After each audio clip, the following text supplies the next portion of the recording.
SwayamPrabha. Digital India. Educated India.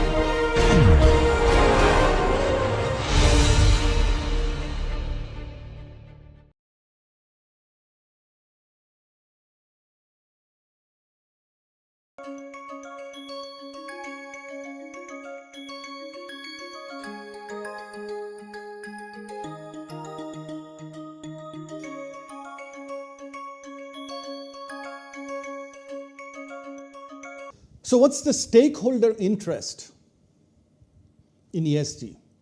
Is it just that academicians and professors like me are talking about ESG? Or is the broader interest and push towards ESG? So the World Economic Forum, which engages with country leaders and private sector leaders and public sector leaders, when they have talked to people and done surveys, what they've clearly heard from the stakeholders are what you can read on the screen.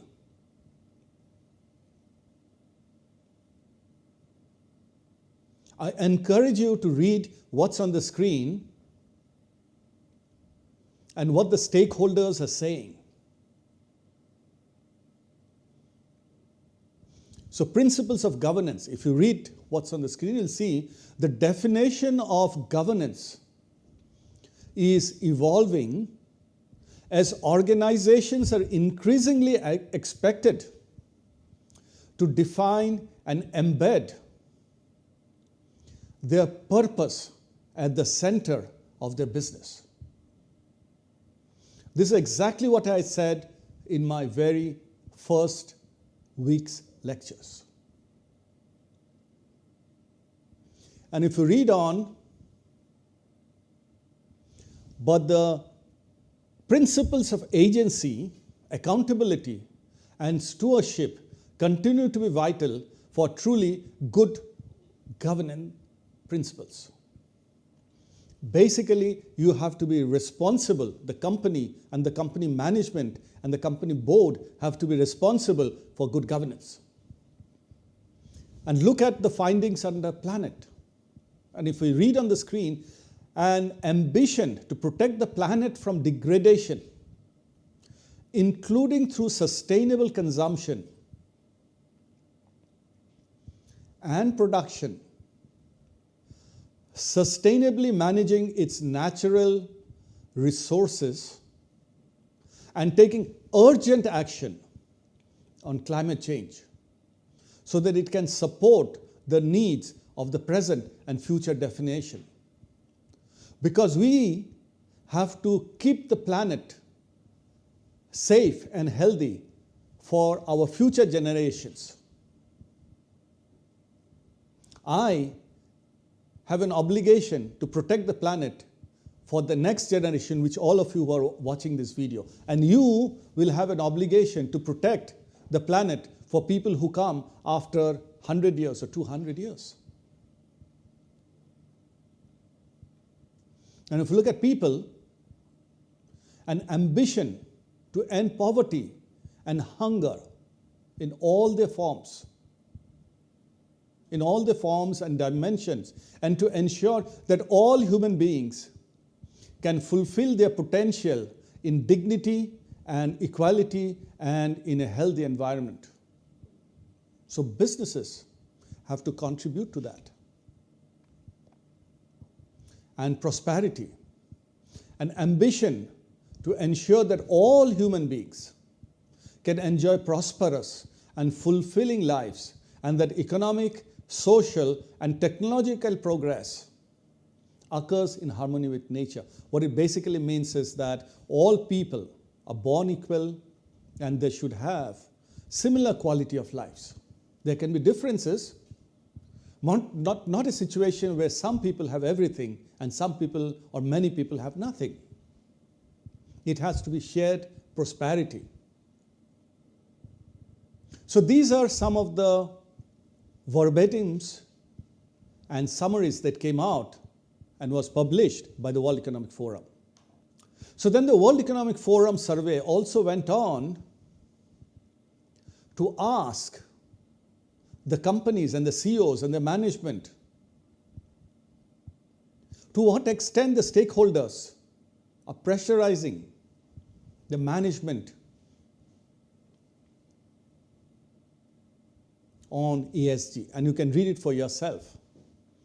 77% of the companies came back and said there's pressure from the government and regulatory bodies to comply with ESG and support United Nations SDGs and to work off the triple bottom line, not just a profit bottom line. 75% company says board members and management are pushing for ESG. The top bosses are pushing for ESG. 75% said customers and clients are pushing for ESG. Because customers want to buy and do business with companies which are responsible, not irresponsible, not polluting companies, not exploiting companies. 72% of companies said civic society, which means media, activists, social organizations are pushing for ESG. 71% said shareholders and investors are pushing. 66% said even competitors and peers are pushing. 65% says employees are pushing. Employees sometimes come under pressure because they can't always speak out against the company that they work for. But even then, 65% of companies are feeling pressure internally to comply and work in the best interest of ESG, UN, SDGs, and the triple bottom line. And 55% are saying banks, from where they're taking loans, and lenders are pushing for ESG. So clearly there's a push. So it's not just an academician or a professor like me talking about it. The wide body of people are aware and pushing for ESG, SDGs, triple bottom lines. But the next question is, does it make sense for the company itself, the business itself, to work on the ESG framework? And yes, it does. Why? And I look at some data afterwards. Think about it. Corporate branding, which means how is the company known to the outside world, the perception of the outside world about a company. Is the company seen as a responsible company? Or is the company seen as a polluting company, exploiting company? So a company which follows and fulfills and meets the ESG criteria gets the benefit of being known as a good company. And top line growth, a lot of government contracts around the world, a lot of customers are saying, I will do business with this company, I'll give a contract to this company, I will buy the products of this company if this company is friendly to the environment and to the people and the society, and it's well governed. Nobody wants to do a business with a badly governed company, a cheating, fraud, scamming company. So clearly, there's a top-line growth potential, which means increased sales and revenues. Customer loyalty. There are many businesses which command huge customer loyalty simply because they are seen as responsible and good companies. Let's look at cost reduction. When you build an ESG business plan, which means that the factory that you make, or the machinery that you buy, or the processes that you follow are ESG compliant, automatically there's a realization that also they become more efficient and they become more sustainable. And therefore, over time, the costs may go down. Regulatory and legal risk. I think that's quite obvious, because if a company is caught cheating or polluting, the government agencies can stop the operations of the companies. Productivity increase. For example, if the employees are motivated because they believe they're working for a good company, If you work for a good company, you'll feel motivated, more energized, more proud. And then you'll work harder and the productivity goes up. Asset optimization, which means that plants and machines that you use are optimized because they are running more sustainable. It's probably is using less fuel. It's probably using renewable energy, which is solar panel or wind power. And therefore, it's a better plant and a better machinery. And if your assets optimize, your investment is optimized. And if your top line has got that extra boost because of ESG and your cost comes down a bit and your assets and your investments are optimized, investor interest goes up. There are more investors and shareholders who wants to invest in the company and buy shares of your company. So this is what I am saying in this course. Is there data? Let's look at 2 points of data. Are ESG investments going up? So versus companies who are ESG friendly, focused on environment, social, and governance, and companies which are not doing as well, where are the investment flowing? And this is a simple chart from Bloomberg, and you can go and visit the site yourself, which shows essentially that the amount of investment going into ESG businesses in different ways are going up. And you can see the numbers in billions of dollars. And different kinds of investment are flowing into ESG-friendly businesses. So investment into ESG is going up from the investor perspective. What are the returns? Are ESG-friendly, compliant businesses or better performing businesses on ESG parameters having better performance? And here is some data from a McKinsey study. The link is given, and you can look it up yourself when you go to the website or you do a search on the internet. And it says that ESG friendly companies or ESG compliant companies, the companies are doing better on ESG parameters. The positive findings are 63%, you can see it yourself. And the negative findings are 8%. Essentially what it means is ESG proposition lead to better returns on the investment. And the source is quoted below. You can look it up for yourself. As I come to the end of this module, I would now like you to reflect on 2 or 3 things. First, today you may be a student or a young employee in a company or an aspiring entrepreneur. But trust me, in 10 years, 15 years, 20 years down the line, you will probably be a senior manager running your own business. You may be a professor. But for sure, you will be in a senior position. And as you head a business or run your own business, my request to you is, please do not look at only the profitability of the business or the operational aspects of a business, the new products, the manufacturing or the quality or the finance or the accounting. But when you reach the top position, look at the broader aspects of United Nations SDGs.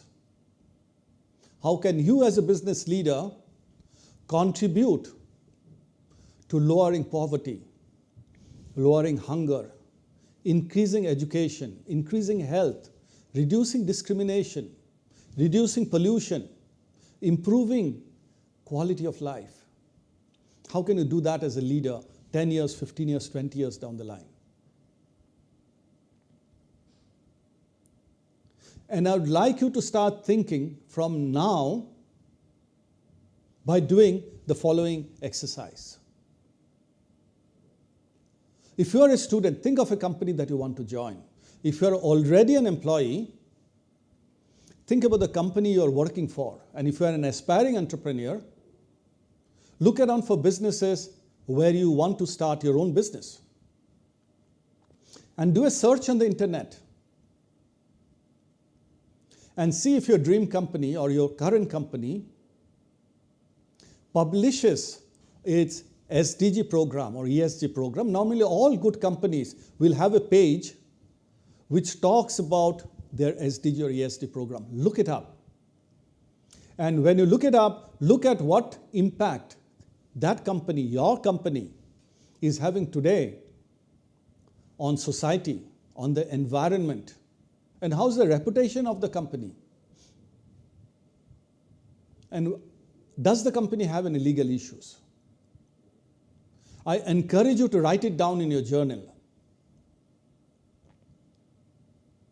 And then start creating a dream that starting today, 5 years, 10 years, 15 years, 20 years, 30 years, as you end your career, make an impact on the planet, a positive impact, make a positive impact on society, and also build a highly profitable business.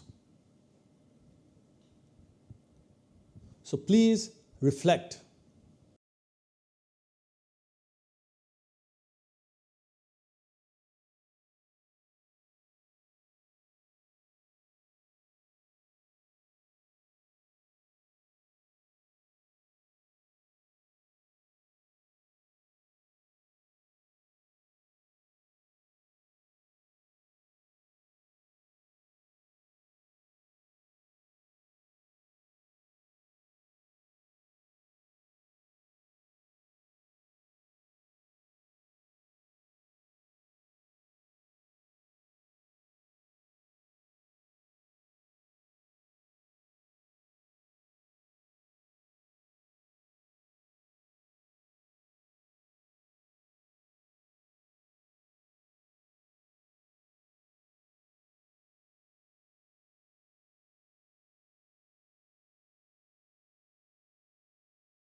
So with this, we come to the end of this module.